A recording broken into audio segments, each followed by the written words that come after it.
comme acte ndax li muy xaar ci diaspora boobu bëri na par exemple financement yi saa yi ñu waxee ñu ngi ci séentu diaspora bi waxoon nañ fi sax waxu diaspora bon tey naka la ñuy def ba naka la ñu war a def plutôt ba diaspora boobu ñu quand même saafara seen i problèmes yi gën a nekk priorité lan moo ci war a jiitu.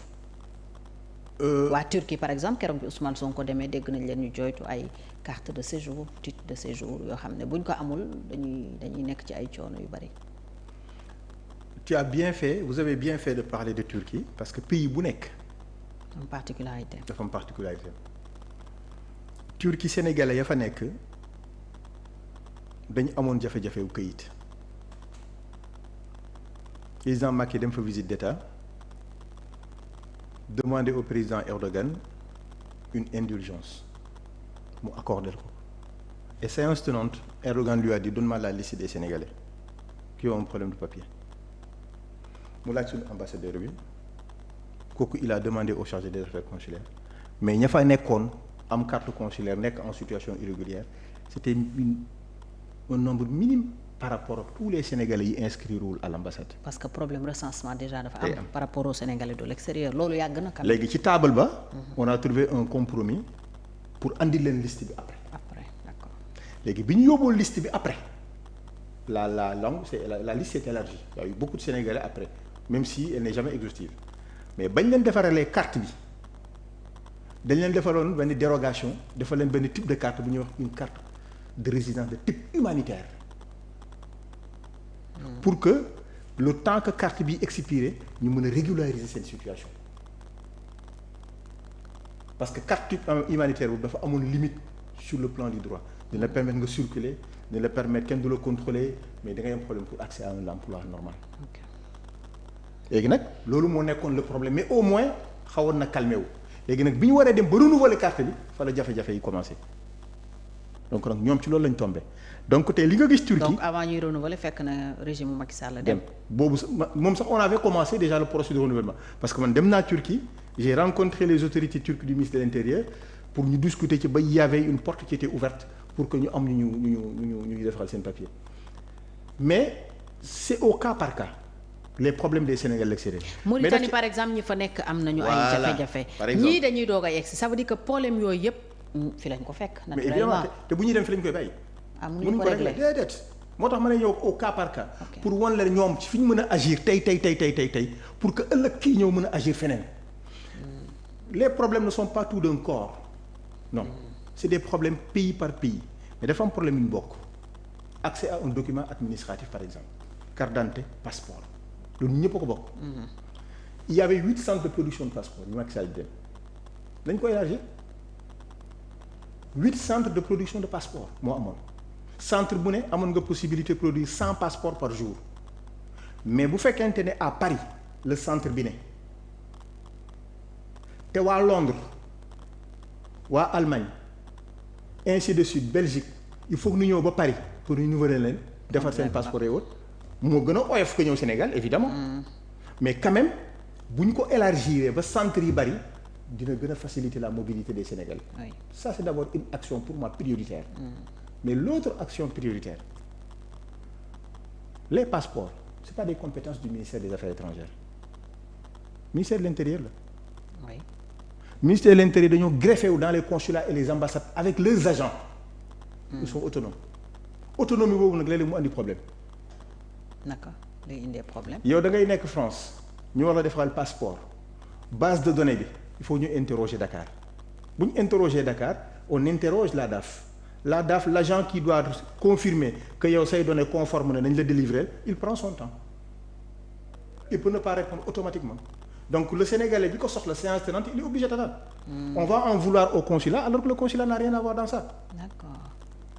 Donc yooyu c'est des problèmes yoo xam ne il faut les régler. yooyu c'est bon à savoir même parce que lu ci bëri consulat bi la ñuy indexé. non c'est parce que comme on dit les problèmes dañ ko war di sérieux di ko utal solution durable. waaw parce que tey comme ils ont fait li ñu naan le trésorier payeur pour l'étranger TPE. C'est un ministère des finances la nekk mais moom dañ ko jagleel carrément les ambassades et les consulats muy gérer seen i fonctionnement seen xaalis et tout on l'appelle le TPE trésorier payeur pour dañu war a def la même chose pour le ministère de l'Intérieur pour ñu benn service spécialisé pour jagleel ko diaspora bi nga xam passeport carte d'identité ñoo koy régler comme ça du taxaw. donc on fait un mauvais procès peut-être au ministère des Affaires étrangères pour ne pas dire au ministre Yacine Fall ndax lu ci bëri tey lu sénégalais yooyu di jànkoonteel. moom li nga ko mën a accuser incompétence am la ñuy joxoñ. li nga ko mën a accuser mooy qui se trompe de priorité sur les Sénégalais extérieurs. Yacine. non loolu man ne loolu rek nga ko mën a accuser. parce que li ma la wax ni par exemple. c'est une priorité. loolu mën a nekk une action qu'il faut qu'on règle tout de suite et maintenant. léegi nag bu fekkee yow xamoo ko nga nekk ci daan transfert d'argent yi il faut que xaalis bi dugg parce que sénégalais l'extérieur mën nañ ñoo andil 1000 milliards. après dinañ mën a defar hôpital fii. lebal ñu xaalis oui. tu te trompes d'objectif participer ci financement. tu te trompes d'objectif. balaa ngay jot ci milliards yooyu day fekk mu am carte séjour day fekk mu liggéey. mën a liggéey loolu nga koy régler d'abord. entre autres il y a d'autres problèmes parce que tey cible sénégalais l'extérieur Sénégal l'extérieur c'est une communauté mais daf ci am un enfant qui est né à l'étranger soxlaam bokkul ak soxla papaam dafa am ay jigéen qui sont dans l'informel dafa am ñoo xamante ne c'est les personnes du troisième âge liggéey nañu ba wàcc liggéey kooku dafay soxla tey ñëw toog Sénégal di fay ko pension yam tu vois un peu ce que je veux dire am na les Sénégalais en situation irrégulière ñi amul këyit 5 cibles yooyu ku ci nekk ak soxlam léegi nag boo prioriser wul tu vas tourner en rond léegi nag ñun on avait la chance d'avoir identifié ces problèmes là commencé woon koo régler problème par problème mais yàlla mën a sotti lépp parce que moom moo am timing am. alors pour terminer peut-être ci plan de redressement bi am nañu jàpp ne état ba bëggoon a serrer dëgg la ceinture wàññi train de vie am waroon na par exemple wàññi ay ambassade en tant que ku nekkoon ci ministère boobu la diplomatie les affaires étrangères est-ce que loolu option bu baax la. alors loolu aussi il faut que nit ñi def ci ndànk vraiment. parce que li tax ñu wax ci def ndànk mooy carte diplomatique bi xëyul xëy rek ñu créé ko noonu. dafay répondre à des exigences géopolitiques te boo xësee fermé attends-toi à ce que pays boobu aussi fermé bosam Sénégal. oui réciprocité. donc nañ ci def ndànk ça c'est un. deux man je pense que ministère des Affaires étrangères ne coûte pas plus cher que ce que coûte le ministère des Finances avec leurs fonds communs. D'ailleurs en termes de personnel le ministère souffre terriblement ça c'est un. deux ñi nga xamante ne il travaille à Dakar kenn bëggul toog Dakar parce que boo demee poste ci ngay gën a mun a réaliser dara que boo toogee Dakar. à l'étranger. kon dañoo war a fexe ba kiy toog Dakar ak kiy dem poste yem àtte su boobaa ils seront plus motivés à rester à Dakar qu'à aller dans les postes diplomatiques et consulaires. Donc c'est un mauvais procès qu'on fait au ministère des Affaires étrangères en tout cas sur ce point précis personnel bi taxul mu bari comme ni ñu ko yaakaare difficultés yi rëy na c'est énorme ministère des Finances c'est eux qui gèrent les finances ñoom seen bopp la ñu njëkk a sédd balaa ñuy sédd kenn tey da ngay gis par exemple benn poste diplomatique wala benn poste consulaire boo xamante ne ña fay liggéey état moo war a supporter seen frais de scolarité doom dañ leen war a supporter seen indemnité de logement état mën na def ay 3 4 5 6 mois di joxe xaalis. ay dégg nañ fi sax ñu génnee seen i kër.